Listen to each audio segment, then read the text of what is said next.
Saudara-saudariku yang terkasih dalam Kristus, pertama-tama saya mengucapkan terima kasih atas hati yang telah dibentuk oleh Tuhan selama ini dan kebersamaan, sehingga begitu ada bencana kita dengan tulus ikhlas dari kekurangan kita, keterbatasan kita telah berkontribusi sedikit membantu, meringankan, menghibur saudara-saudari kita yang berdampak akibat siklon Senyar dan Koto. Dan kini marilah kita pada hari ini berjalan bersama dengan gereja di Senin 8 Desember 2025, yaitu Hari Raya Santa Perawan Dikandung Tanpa Dosa.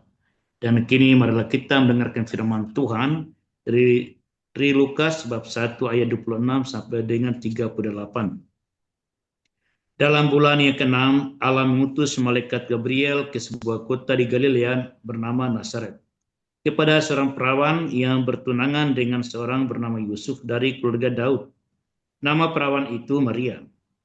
Ketika masuk ke rumah Maria, malaikat itu berkata, "Salam, hai engkau yang dikarunia Tuhan menyertai engkau."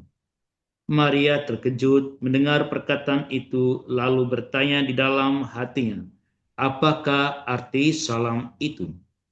Kata malaikat itu kepadanya, "Jangan takut, hai Maria, sebab engkau beroleh kasih karunia di hadapan Allah. Sesungguhnya engkau akan mengandung dan akan melahirkan seorang anak laki-laki, dan hendaklah engkau menamai dia Yesus. Ia akan menjadi besar dan akan disebut Anak Allah yang Maha Tinggi. Dan Tuhan Allah akan mengaruniakan kepadanya takhta Daud bapa leluhurnya. Ia akan menjadi raja atas kaum keturunan Yakub sampai selama-lamanya, dan kerajaannya tidak akan berkesudahan." Kata Maria kepada malaikat itu, "Bagaimana hal itu mungkin terjadi karena aku tidak bersuami?" Jawab malaikat itu kepadanya, "Roh Kudus akan turun atasmu, dan kuasa Allah yang Maha Tinggi akan menaungi engkau, sebab itu anak yang akan kau lahirkan itu akan disebut kudus, Anak Allah. Dan sesungguhnya Elisabet sanakmu itu, ia pun sedang mengandung seorang anak laki-laki pada hari tuanya, dan inilah bulan yang ke-6 bagi dia yang disebut mandul itu. Sebab bagi Allah tidak ada yang mustahil." Maka kata Maria, "Sesungguhnya aku ini adalah hamba Tuhan. Terjadilah padaku menurut perkataanmu itu." Lalu malaikat itu meninggalkan dia. Sahabat-sahabat rohani yang terkasih, dari bacaan yang akrab dengan pendengaran kita ini, ada beberapa poin yang hendak kita renungkan. Yang pertama, ternyata saudara-saudariku yang terkasih, rencana Allah itu senantiasa mulai dari hal yang sederhana di tempat yang tersembunyi. Bukan melalui satu gerakan massa yang hebat dengan slogan-slogan yang membahana di hadapan publik secara terang benderang, tetapi di dalam perjumpaan personal antara malaikat dengan Maria, di mana melalui malaikat Tuhan menyampaikan rencana akbar, rencana besar yang menjangkau seluruh umat manusia dari zaman ke zaman, yaitu berita tentang Maria diminta oleh Tuhan untuk mengandung putranya Tuhan kita Yesus Kristus. Apa yang hendak kita renungkan dengan kedatangan malaikat Gabriel di dalam sebuah ruangan di tempat tersembunyi kepada Bunda Maria, seorang gadis di kampung, di desa yang terpencil, bukan seorang selebritis zaman itu yang punya keterampilan tertentu dan dikenal oleh masyarakat melampaui kampung halamannya sendiri. Saudara-saudari yang terkasih, Allah senantiasa memulai karya dalam hal-hal yang kecil, hal-hal yang amat sangat sederhana. Mungkin LPF ini mulai dengan hal yang sederhana. Kongregasi dalam gereja itu mulai dari seorang pribadi yang berkarisma, sederhana, dan tidak dikenal. Demikian juga karya-karya gereja senantiasa berawal dari hal-hal yang amat sederhana. Inilah cara Tuhan menyelamatkan umat manusia mulai dari tempat yang tersembunyi dan dari orang-orang yang sederhana yang tidak berada di pusat kekuasaan.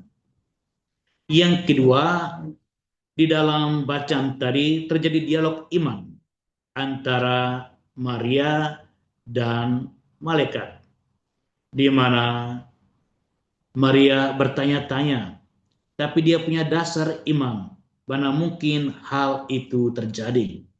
Pertanyaan Maria itu membangun dialog. Dia tidak diam, tapi dia bertanya. Dia ingin tahu lebih lanjut. Oleh karena itu, seorang Katolik adalah orang yang berdialog dengan iman, dengan Allah. Kita bertanya kepada Tuhan atas hal-hal yang tidak kita mengerti, dan Tuhan akan memberikan jawaban dalam kehidupan ini. Kita bukan pasrah dan diam, tapi kita bertanya, kita berdialog. Tetapi dialog itu didasarkan oleh iman akan Tuhan yang hendak menyelamatkan kita, memberikan kebaikan kita. Teladan dari Bunda Maria, dia boleh katakan seorang intelektual dalam arti tertentu. Dia tidak iya, tetapi dia bertanya. Dan Tuhan memberikan jawaban melalui malaikat yang menyampaikan berita tersebut. Saudara-saudariku yang terkasih di dalam Kristus, pilihan Allah kepada Bunda Maria bukan karena prestasi tertentu, tidak diungkapkan apa alasan sehingga Tuhan memilih Maria, tetapi alasan ada pada tangan Tuhan, pikiran Tuhan itu sendiri, yaitu Tuhan mengasihi dia. Tuhan mencintai dia. Kasih Tuhan itulah yang datang untuk menyapa Bunda Maria. Sahabat-sahabat rohani yang terkasih, kita bersyukur dengan mengenal Tuhan kita Yesus Kristus. Kita percaya Tuhan mencintai kita. Tuhan mengasihi kita. Tuhan tidak mempedulikan apa kehebatan kita, prestasi kita dalam banyak hal, tetapi cinta Tuhan itulah yang menjadi sumber kita mengalami bahwa kita dituntun, kita dibimbing untuk mengalami kasih karunia dan juga menjadi sumber keselamatan bagi orang lain. Kasih Tuhan yang kita peroleh bukan menjadi saham yang kita diamkan, talenta yang kita diamkan dalam relasi dengan Tuhan, tapi kita sebarkan kepada orang lain agar itu menjadi sumber keselamatan seperti dialami oleh Bunda Maria.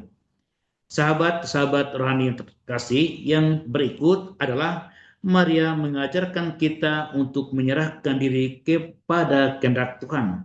Ada dua kehendak Tuhan di sini. Yang pertama, kehendak Tuhan adalah dia akan mengandung seorang anak tanpa layaknya hubungan suami istri. Kehendak Tuhan yang kedua adalah sang anak ini akan menjadi raja. Dia akan membawa keselamatan dan kerajaannya tidak akan berakhir sampai akhir zaman. Sebuah pertanyaan, apa kira-kira kehendak Tuhan yang kita inginkan saat ini? Apakah para ibu, anak gadis ingin punya anak tanpa berhubungan dengan dalam kehidupan perkawinan? Saya kira tidak. Kehendak Tuhan saat ini adalah anak yang lahir dari keluarga kita menjadi anak yang akan membawa keselamatan bagi generasi berikutnya. Oleh karena itu, para anggota LPF yang kebanyakan ibu-ibu, Anda punya anak gadis, atau anak Anda yang telah menikah, berdoalah kepada Tuhan.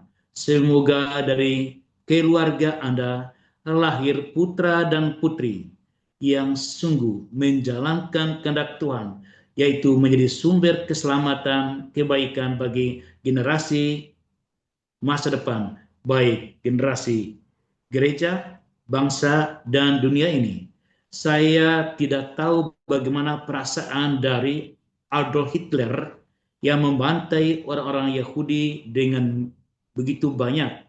Saya kira sebagai seorang ibu dari Adolf Hitler di Jerman pasti amat sangat sedih karena anak yang dia lahirkan itu menjadi sumber kematian bagi orang lain. Saya kira ini tidak menjadi kehendak dari orang Katolik agar generasi yang lahir dari keluarga kita mencelakakan orang lain, mencelakakan kehidupan masyarakat, dan menghancurkan kehidupan bersama. Sahabat-sahabat rohani yang terkasih, demikianlah renungan kita pada pagi hari ini. Semoga teladan Bunda Maria dan kehendak Allah yang bekerja di dalam kesederhanaan menjadi bagian dari kehidupan kita menuju kepada kebaikan untuk sama sekaligus perjalanan kita menuju surga bersama dengan Bunda Maria yang hari ini kita rayakan. Dia dikandung tanpa noda dosa asal. Tuhan memberkati kita. Amin.